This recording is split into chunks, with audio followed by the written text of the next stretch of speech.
Another day, another story. The town had been a peaceful and quiet place, with rows of cozy homes and storefronts lining the streets.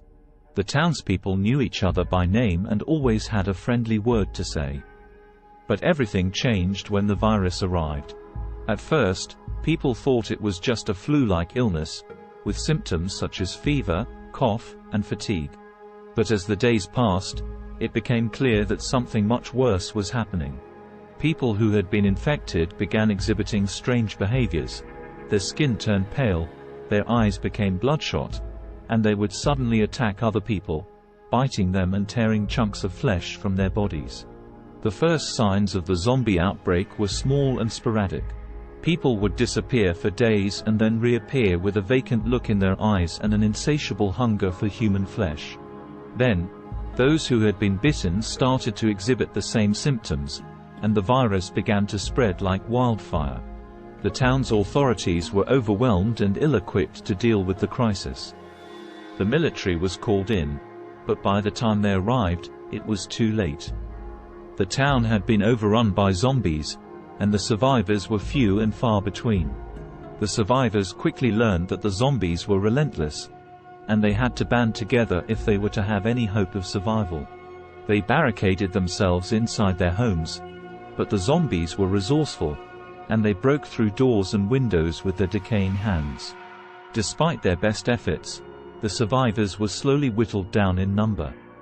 Some were killed outright by the zombies, while others were bitten and eventually turned. The survivors had to fight for every scrap of food and every drop of water, never knowing when the zombies would attack. One group of survivors decided to make a run for it, hoping to reach the safety of a nearby military base. They grabbed what supplies they could and headed out into the streets, but they were quickly surrounded by the zombie horde. The group fought valiantly, firing their guns and using whatever makeshift weapons they could find. They were able to push back the zombies momentarily, but as they made their way through the streets, they encountered more and more of the undead. As they turned a corner, the group found themselves facing a group of zombies that seemed to be more organized than the others.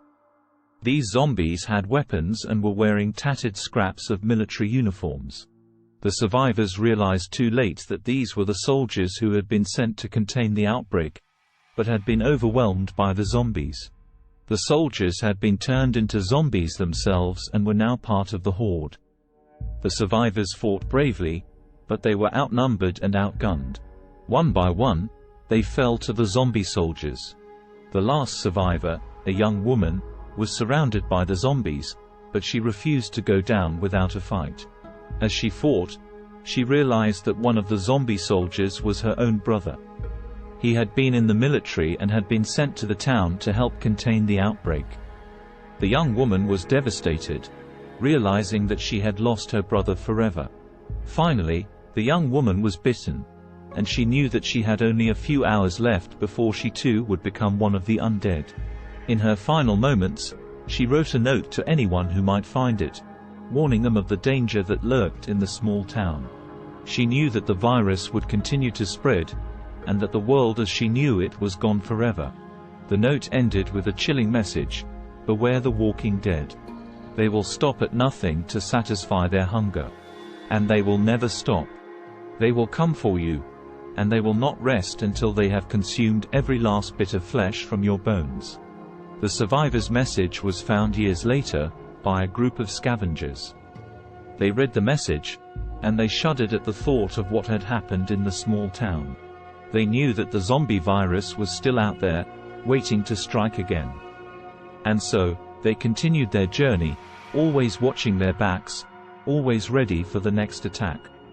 For they knew that the world had changed, and that the walking dead were now a part of it. Thanks for watching.